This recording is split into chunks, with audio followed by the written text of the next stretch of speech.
Hello, folks. Steve Johnson again. We're here with our next episode of our PPOA podcast, and we're super happy today to have our guest, Vickie Speed. Vickie is the CEO and founder of Blue Cancer Connect, and we're glad to have you. Thank you for being here today. Thank you for having me. So, Vickie, how did you get started with your cause? Well, sadly, it affected my family in a great way. My husband had been on the department 16 years, and he was diagnosed with stage 4 cancer 6 weeks after running Baker to Vegas, and unfortunately 26 months later he passed. We were like everybody, and we were just living our life. We had plans. We were on a 5-year retirement plan, and Mitch had run Baker to Vegas his entire career. He left in 2016, been training all winter, and came home, and it was a big joke. He had struggled on his leg, and he was a runner. So, ha ha ha, he's 50. 6 weeks later, he came into my office and shut the door, and he was completely jaundiced, so I knew something was wrong. And he just said, something's really wrong, and I don't know what to do. I'm not sure. And we got him in immediately, got some labs done. It was a Friday. I remember it as clear as could be. And he had taken the next week off of work. He just wasn't feeling great. And we went in the following Friday to get the results. I didn't know what City of Hope was. I hadn't heard of it. I did not even put 2 and 2 together when they said, we have scheduled him at the City of Hope. I didn't know that meant you had cancer. So we walk out, and my husband grabs my hand, and he says, you need to look at me. Okay. He said, we're not going to ask why. We're going to ask God to use us, whatever comes out of this. I said, okay. Memorial weekend, we got the phone call that all 12 tissue samples had tested positive, and he had a very aggressive stage 4 prostate cancer. And our journey began. And unfortunately, he had never returned to work. But in that time, and I didn't know this till Mitch passed, I worked, thank God. But one of the big things is we were supported by the station. We were supported by the department. They were there from the day he got diagnosed. They're still there for me. So I think that really changes things. And now remember, going back to this is what did I see in this 26-month period? I was a wife who had never been to the station. I didn't do department things. I had a career, I had a family. I just wasn't that wife. So now I see all these deputies very heavily involved. They were at every appointment. When I say every appointment, I mean 25 to 30 uniformed at the front door of City of Hope for every test result, every chemo, every radiation, every surgery. It didn't matter. They were there praying with us. They took care of my home. They mowed our lawns. So this is all I knew. And then the night that Mitch passed, it was a Saturday, and they picked his body up close to midnight, and my son and I walked outside, and my street was lined with black and whites and uniformed personnel. I've never experienced that. And I believe that moment changed my life.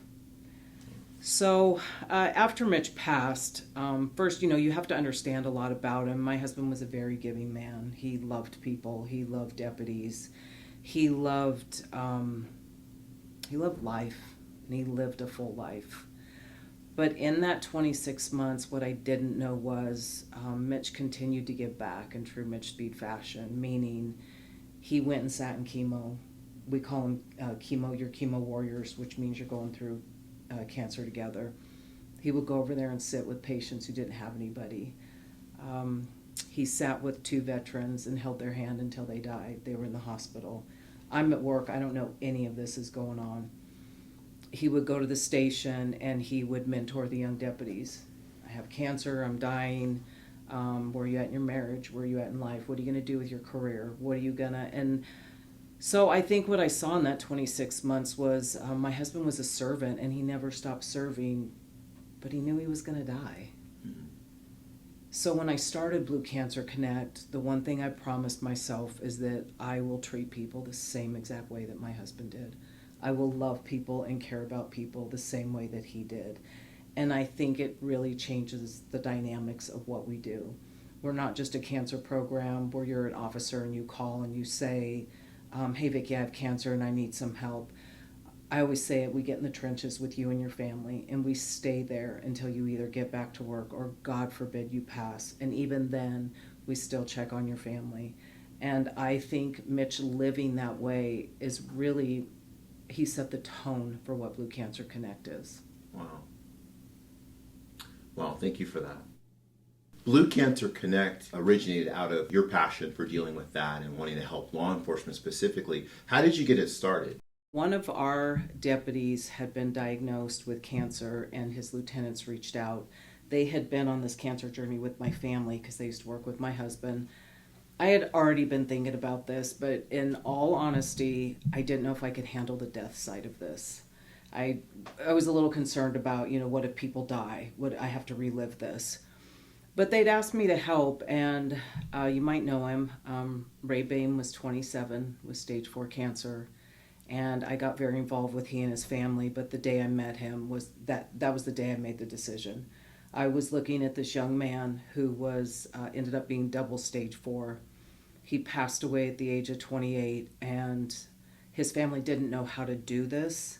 And when they started asking me questions, I realized not only had I done it, I could help them with everything that they needed. And that young man honestly changed my life, and that is the reason that we catapulted this and started it right away. Yeah, it's such an amazing cause, and just on so many levels, in what you do and what your organization does. If you were to talk to a person on our department, one of our members, what are some things that you would say, like, this week you should do this? Because cancer, it's not preventable. It's not preventable. Is that correct? But you can temper the effects of it if you intervene early. Is that how? Yeah, early diagnosis. Okay. So what are some things you would tell a member about cancer? Well, I push physicals. That's honestly where it starts. Unfortunately, in law enforcement nationwide, we don't push physicals like fire does. Mm-hmm. We hope to change that one day, but get your physicals. And I get we don't have time, but I always say this, nobody's going to look out for us but us. And especially if you start thinking you have some kind of weird symptoms, the never-ending stomach ache, the never-ending cough, the never-ending backache, those are huge signs. And if you don't know, call us. If you don't know and you think something's going on, call us. Mm-hmm. We will help get you into a doctor. We will help get you a physical. I think for sworn, we found a lot of these men and women don't have regular family doctors. It's not, we used to see them on every corner. You don't see them anymore, but we try and even create relationships with our general practitioners so that we're able to help our sworn. We deal with lots of aches and pains, like back, neck, knee injuries. Like lots of people have been through different uses of portion TC. So I could see how sometimes people might confuse a symptom with actually an old injury or a current injury. I think that's why it's so important that we do this educational part, which is we do briefings at the stations. And a lot of what we talk about is, what does cancer look like? What are the signs and symptoms? We give you documentation, we give you information, when you should get screened, what type of cancer, what is genetic testing, what if it runs in your family. But we feel it's really important from day one to talk about the tough stuff, which is, what is your leave on the books? Are you prepared for this to take a year for workers' comp to pick it up if they do? Are you financially okay to sustain yourself? Meaning you and your family, your mortgage, your bills. You will be on a base paycheck. Are you ready for this? Do you have cancer policies? Do you have life insurance policies you can borrow off of?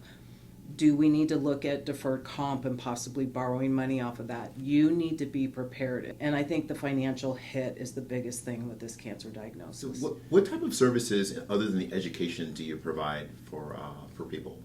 Well, our first and foremost is our sworn. We want to be there for your family. Mm-hmm. A lot of wives are drowning in this, and they do need therapy.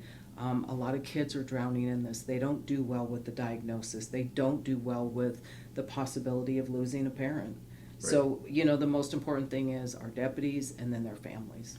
We actually work with cancer hospitals throughout the United States. Okay. We do have a dedicated team at City of Hope, which allows us, this is, kudos to them. It's about 24 hours, and you have a phone call scheduling your appointment. But they also, the beautiful part is their oncologists have helped us triage officers in other states. Wow. Meaning they will, I didn't realize oncology was a very small community. I wasn't aware of that. Have learned a lot about cancer.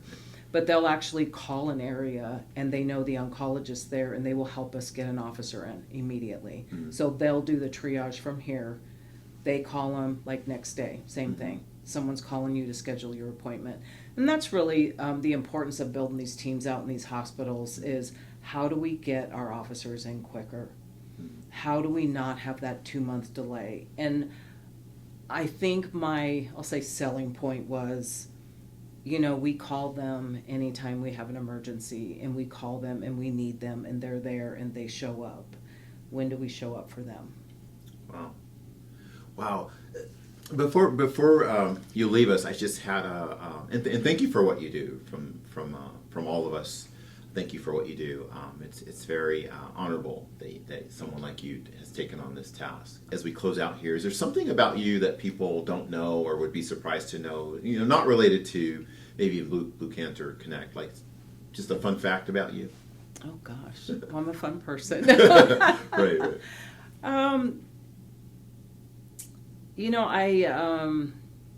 Death is I wouldn't wish it on anybody. It changed me, it changed my life, it changed how I see the world, it changed how I live every single day. And I think it made me realize that we do all have a purpose. It's just most of us choose not to do it because we're busy living life, and I was guilty of that. I think I see law enforcement in a different light now that I'm obviously embedded with our agency. And I think I'm honored to do this. I know people think oh, Mitch died and you had this great idea and you're helping people, and I wish more people would find a voice for law enforcement, and I wish more people would stand up for them, and I think that's what this cause is. Okay. So super cool. So it's like a calling above and beyond Mitch's passing and what happened with him. It's a broader, bigger thing where you're able to help lots of people. We have several of our sworn who have been in briefings and remembered what was said and remembered those sheets with information, with signs and symptoms, and they're actually going to the ER. They're actually going into the doctor. So we are starting to see that shift, and I'll say it, I believe at year 3 we are actually saving lives. Awesome. Well, thank you for being here, and this concludes our episode with Vickie Speed from Blue Cancer Connect, and we thank you for coming. Thank you again. Have a great day. All right.